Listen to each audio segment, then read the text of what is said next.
আসলে বড়দের এবং ছোটদের যে হৃদরোগ এর মধ্যে একটি ডিফারেন্স আছে।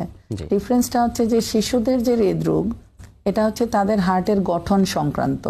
যখন মায়ের পেটের ভিতরে হার্টটা তৈরি হয়, এটা সাধারণত গর্ভধারণের ৩য় সপ্তাহ থেকে হার্টের গঠনটা শুরু হয়ে যায় এবং হার্ট প্রথমে একটা টিউবের মতো থাকে, একটা সোজা একটা টিউব।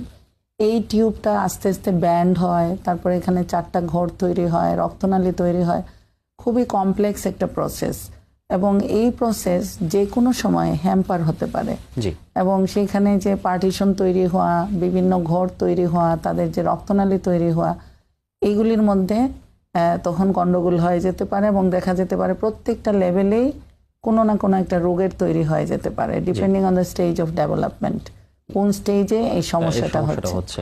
এখন এই সমস্যাগুলোর উপরে ডিপেন্ড করে এই স্ট্রাকচারাল প্রবলেমগুলি হার্টে হয়।